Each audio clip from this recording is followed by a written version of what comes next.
না বাংলা খুলে ভিডিও হবে না, আর ভিডিও না হলে আমি করতে দেবো না। দেখা যাচ্ছে তো? দেখো বন্ধুরা, আমি প্রথমে একটা ভিডিওতে বলেছি যে শফিক এবং সোনালীর পলিগ্রাম টিভির এদের ভিডিওতে কোনো এআই নেই কিংবা মিথ্যা নাই। অবশেষে তারাই স্বীকার করলো, শফিক তার মুখে স্বীকার করেছে, তারপরে সোনালী বলে যে মেয়েটা স্বীকার করেছে যে তারা ভিডিও ধারণ করেছিল ক্যামেরায় এবং মজার ছলে সেটা।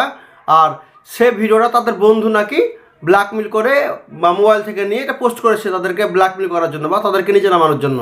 তো বন্ধুরা, আমি আমার একটা বাজে ভিডিও কিছু 13 তারিখ থেকে সোশ্যাল মিডিয়ায় খুবই পরিমাণে ভাইরাল হচ্ছে। তো ভিডিওটা আমি খুবই লজ্জিত।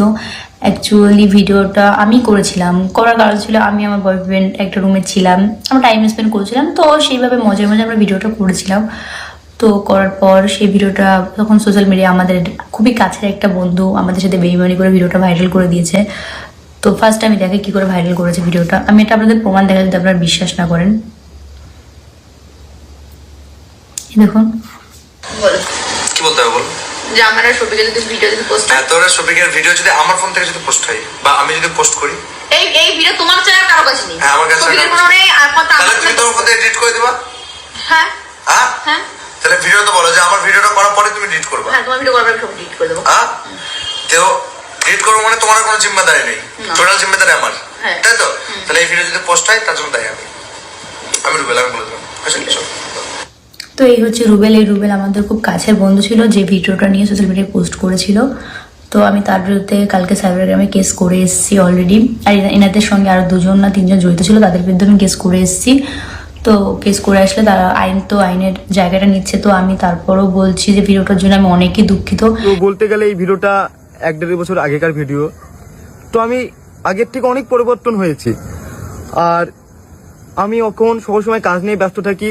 তো আপনারা এবার বলবেন কমেন্টে যে ভিডিওটা তোর এত পার্সোনাল ভিডিও, এত খারাপ ভিডিও তারা কি করে পেলো? তো বলতে গেলে আমার একটা বন্ধু আছে রুবেল বলে নাম। তো এই ভিডিওটা দেখবেন যে আমার ফোনেও ছিল না, খুব ভিডিওর মধ্যে অনেক কথা আছে, হয়তো আপনারা দেখেছেন। এই ভিডিওটা আমার কাছে ছিল না, আমার গার্লফ্রেন্ডের কাছে ছিল। তো আমরা শুট করছিলাম, তখন আমাদের 2টো ফোন তার কাছে দিয়েছিলাম। তো আমাদের ফোনের সে পাসওয়ার্ড জানতো, আর তাকে আমরা অনেক বিশ্বাস করতাম, তাই তাকে সব কিছু বলতাম। তো সে আমাদের ফোন থেকে ভিডিওটা নেওয়ার পরে আমাকে কন্টিনিউ ব্ল্যাকমেল করে। আমি ভাবতে পারিনি যে সে ভিডিওটা পোস্ট করবে, কারণ তাকে ভাই মনে করতাম, তার সাথে অনেক দিন ছিলাম, সে একবারও ভাবতে পারতো। যে আমার আর শফিকের যদি ভিডিও যদি পোস্ট হ্যাঁ তোর শফিকের ভিডিও যদি আমার ফোন থেকে এখন ব্যাপার হচ্ছে সত্যি কি তাই প্ল্যানিং, মানে রুবেল নামে একটা বন্ধু ওদের আছে, তার ভিডিও ওরা দেখাচ্ছে যে ওর কাছে ভিডিও ছিল এবং সেই পোস্ট করে ভাইরাল করে দিয়েছে।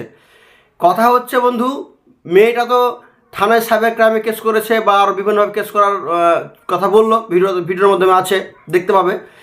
তো বিষয় হচ্ছে যে মেয়েটা যখন ভাইরাল হয়নি, মানে ভিডিওটা যখন ভাইরাল হয়নি সোনালী এম নোহা বলে যে আইডিটা, তখন মাত্র ওর 16,000 ফলোয়ার ছিল।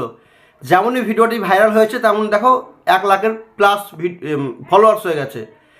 এখন হচ্ছে এরা তো ইচ্ছাকৃত প্রথমত ভিডিও করেছে। শফিক প্রমাণ হয়ে গেল ফেসবুকের মাধ্যমে, সোশ্যাল মিডিয়ায়, যে 2টো মেয়ের সঙ্গে এমন ঘটলো, একবার জেল খাটলো, এটা বলছে 1.5 বছর আগের, মানে সেই কালেই। তো হচ্ছে এরা সমাজের নাকি নায়ক, আর এরা এখন কেস করছে, সবাইকে বলছে যারা ভাইরাল করছে ওদের নামে কেস করে দেবে আবারও। ব্যাপার হচ্ছে তোরা ভিডিও করলি বা কেন আর পোস্ট করলি বা কেন, অন্তরঙ্গ মুহূর্তের ছোটো কী করে হলো? এদেরকে, বিশেষ করে এদেরকেই আইনের আওতায় নিয়ে আসা হোক, যে সমাজকে বাদ করার জন্য, সমাজকে নোংরা করার জন্য এরা ধারণ করবে। এরা নাকি শিশুদের আইডল, পল্লিগ্রাম টিভি থেকে এরা অভিনয় করে। এখন অনেকে দোষাবে যে পল্লিগ্রাম টিভিকে ব্যান করে দেওয়া হোক। আরে ভাই, পল্লিগ্রাম টিভি একটা সংস্থা কিংবা একটা আইডি, এর মাধ্যমে যারা অভিনয় করে তারা যদি পার্সোনালভাবে ব্যক্তিগতভাবে খারাপ কিছু ভিডিও করে, তাদের দায়িত্ব পল্লিগ্রাম টিভি নয়, তাই না? আমার বাপের ছেলে অনেকগুলো আছে, আমি যদি ব্যক্তিগত খারাপ কিছু কাজ করি তো সবাই তো দায়ী নয়, হ্যাঁ, বরং শাসন করতে পারবে, আমাকে পরিবার থেকে বের করতে পারবে, তখন পল্লিগ্রাম টিভি হয়তো করবে। এদেরকে আইনের আওতায় আনা হোক, সবাই আওয়াজ তুলুন আর ভিডিওটি বেশি করে শেয়ার করুন যে হ্যাঁ এদেরকে আগে আইনের আওতায় আনা হোক। মেয়েটা ইচ্ছাকৃত করে তার অন্তরঙ্গ মুহূর্তে ভিডিও ছেলেটাকে দিয়েছে, হাসি মজা করছে, ভাইরাল হওয়ার আগে ছেলেটাকে দিয়েছে, রুবেল নামের ছেলেকে দিয়েছে এবং তাকে দিয়ে ভিডিও করে নিয়েছে। আরে ভাই, তো তোমার ব্যক্তিগত ভিডিও তোমরা বয়ফ্রেন্ড গার্লফ্রেন্ড কেন তোমার অন্য বন্ধুকে দিলে? তার মানে তোমার তো নিশ্চয় দুশ্চরিত্র, আর বলছো মুখ দেখাতে পারছি না সমাজে, কী করে ঘর থেকে বেরোবো, ঘরে গৃহবন্দী হয়ে আছি। তুমি বেরিয়ে তো ঢ্যাং ঢ্যাং ভালোই ভিডিও করছো। তোমার লজ্জা শরম থাকলে তুমি কি এক রুমে থেকে এরকম ভিডিও করতে পারতে? তোমার আসলে লজ্জা নেই। ঠিক আছে? তো বন্ধুরা বেশি করে ভিডিও শেয়ার করো এবং আইনের মাধ্যমে যেন ওদের মানে গ্রেপ্তার করা হয়। যারা ভাইরাল করলো সেটা অবশ্যই কারো ভিডিও, পার্সোনাল ভিডিও ভাইরাল করা একটা অপরাধ, তো তাকেও গ্রেপ্তার করা হোক। প্লাস যারা অন্তরঙ্গ মুহূর্ত ভিডিও ধারণ করেছে এবং সোশ্যাল মিডিয়ায় ছড়াতে সাহায্য করেছে তাদেরকেও গ্রেপ্তার করা হোক, ঠিক আছে? তো বন্ধুরা যদি ভিডিওটি অবশ্যই প্রতিবাদীমূলক হয় তো সবাই বেশি বেশি শেয়ার করে, লাইক করে, কমেন্ট করে ভরে দাও যেন আইনের চোখে এটা বেশি করে পড়ে। ধন্যবাদ।